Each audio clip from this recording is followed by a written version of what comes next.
जर तुम्हाला रामायणाबद्दल थोडी माहिती असेल, तर रावणाचा भाऊ आणि श्रीरामाचा भक्त विभीषण यांचे नाव तुम्हाला नक्कीच माहिती असेल. परंतु विभीषण यांच्या जीवनातील अशी अनेक रहस्ये आहेत, ज्याबद्दल फार कमी लोकांना माहिती आहे. आज आपण या एपिसोडच्या माध्यमातून विभीषण यांच्या चिरंजीवी होण्याच्या प्रवासाबद्दल जाणून घेणार आहोत. विभीषण हे लंकापती रावणाचे धाकटे भाऊ होते. हे तर आपल्या सर्वांनाच माहिती आहे. त्याशिवाय त्यांनी अधर्मनीतीच्या विरोधात सुरू असलेल्या राम रावण युद्धामध्ये प्रभू राम यांना मदत केली होती. त्यामुळे त्यांना घरका भेदी अशासारख्या अनेक दूषणांचा सुद्धा सामना करावा लागला होता. विभीषणाच्या मृत्यूचा कोणत्याही ग्रंथात उल्लेख नसल्याने विभीषण चिरंजीवी आहेत असेच मानले जाते. विभीषण हे विश्रवा ऋषींच्या 8 पुत्रांपैकी एक होते. विश्रवा ऋषींना इलाविदा व कैकसी या पत्न्या होत्या. कैकसीला रावण, कुंभकर्ण, विभीषण, शूर्पणखा ही मुले होती. तसेच इलाविदा हिला कुबेर, खर, दूषण, अहिरावण ही मुलं होती. विभीषण याला सरमा ही पत्नी होती. त्यापासून त्याला त्रिजटा ही मुलगी, त्राणीसेन व नील ही मुले होती. विभीषण यांना माहिती होते की रावणाची बाजू अधर्माची आहे, म्हणून त्यांनी भगवान रामाची बाजू स्वीकारली. त्यांनी युद्धामध्ये रामाला विविध लंकेची आणि रावणाची रहस्य सांगितली, ज्यामुळे सीता मातेला लंकेतून सोडवून आणण्यासाठी खूप मदत झाली. पुराणातील अनेक कथांमध्ये आपल्याला वेगवेगळ्या कथा ऐकायला मिळतात. त्यातील एक कथा अशी आहे की मेघनाद याने स्वर्गराज इंद्राला हरवले होते व बंदी बनवले होते. त्यावेळी ब्रह्मदेवांनी इंद्राला सोडायची विनंती केली आणि वरदान दिले की तो ज्या युद्धाच्या अगोदर देवीसाठी विशेष यज्ञ करेल, त्या युद्धात त्याला कोणीच हरवू शकत नाही. परंतु जो तो यज्ञ सुरू असताना त्याला ध्वस्त करेल, त्याच्याच हातून त्याचा वध होईल. हे विभीषणांना माहिती होते. त्यांनी हे लक्ष्मणाला सांगितले. इंद्रजित रामायणाचे युद्ध सुरू व्हायच्या आधी रोज यज्ञ करायचा.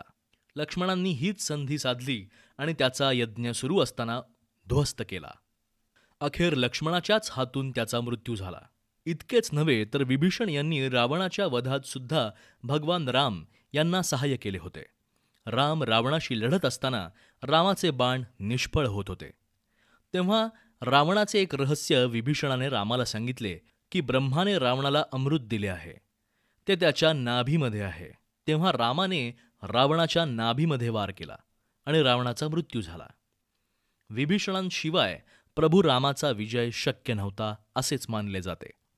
याच कारणामुळे प्रभू रामांनी विभीषण यांना लंकेचा राजा बनवले आणि त्याला चिरंजीवी होण्याचे वरदानही दिले.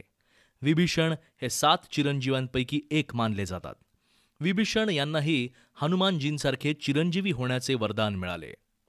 रावणाचा वध केल्यानंतर श्रीरामांनी विभीषणाला लंकेचा राजा घोषित करून राज्याभिषेक देखील केला. याशिवाय विभीषणावर इतर अनेक आशीर्वादांचा वर्षाव झाला. रामजी लंकेकडून कूच करताना रावणाच्या छावणीतील अनेक योद्ध्यांचा नायनाट करण्यासाठी त्यांना त्यांचा धाकटा भाऊ विभीषण यांची माहिती खूप उपयोगी पडली. या दरम्यान विभीषण यांनी प्रभू रामांना पुरवलेली माहिती अतिशय महत्त्वपूर्ण ठरली. याचाच आधार घेऊन प्रभू रामचंद्र लंकेत वानर सेनेसह व्यवस्थित पोहोचू शकले. विभीषण यांनी केलेल्या या मदतीमुळे त्यांची घरकाभेदी अशी ही बदनामी झाली. विभीषणाशिवाय रामाचा विजय शक्य नव्हता असेच मानले जाते. रामचंद्रांना केलेल्या सहाय्यामुळे विभीषण यांचा राज्याभिषेक केला.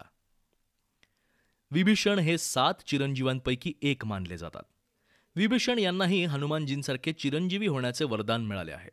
अशा परिस्थितीत ते आजही या भूतलावर शारीरिकदृष्ट्या उपस्थित आहेत.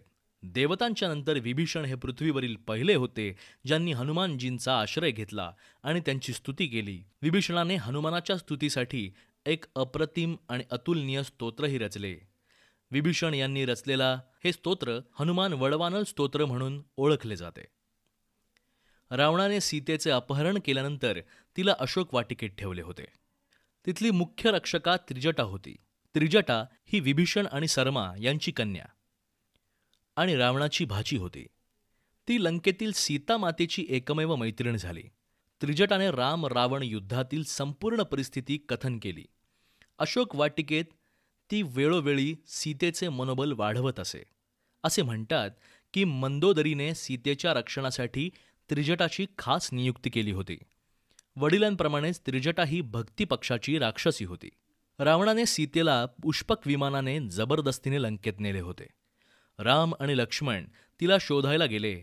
सीतेच्या शोधात राम आणि लक्ष्मण या दोन्ही भावांना जटायू, सुग्रीव, हनुमान, नल व नील, जांबवंत यांनी मदत केली.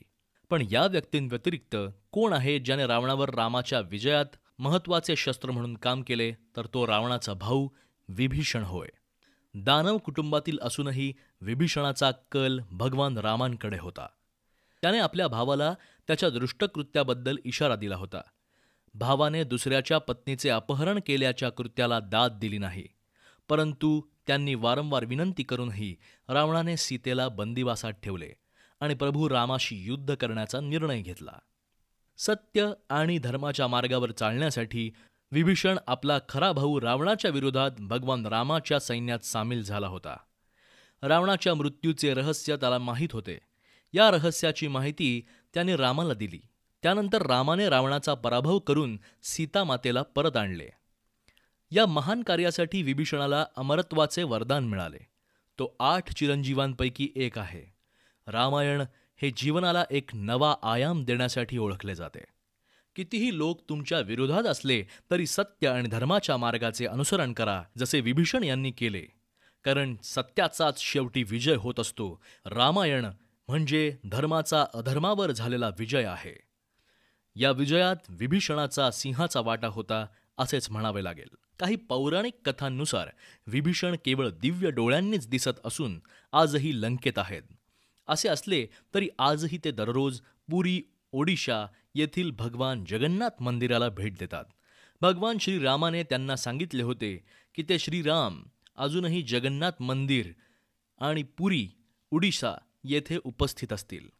हे भगवान रामाने विभीषणाला आपल्या निवासस्थानी वैकुंठाला जाण्यापूर्वी सांगितले होते. म्हणून विभीषण दररोज जगन्नाथ मंदिर, ओडिशा मंदिरात त्याच्या इष्ट भगवान श्रीरामाच्या दर्शनासाठी जातात. लंकेत नैतिकता आणि नीतिमत्ता टिकवून ठेवण्यासाठी आणि जगभरातील लोकांना धर्माचे मार्गदर्शन करण्यासाठी भगवान श्रीरामांनी त्यांना चिरंजीव बनवले होते.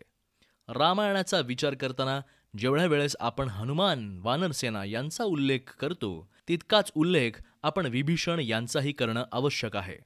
त्यांनी केलेले कार्य खरंच अतुलनीय आहे. मित्रांनो, तुम्हाला आमचा हा एपिसोड नक्कीच आवडला असेल. येणाऱ्या एपिसोडमध्ये सुद्धा आपण वेद व्यास यांच्याबद्दल जाणून घेणार आहोत. या एपिसोडबद्दल आम्हाला तुमच्या प्रतिक्रिया नक्की कळवा. लवकरच भेटूया पुढील एपिसोडमध्ये. तोपर्यंत नमस्कार.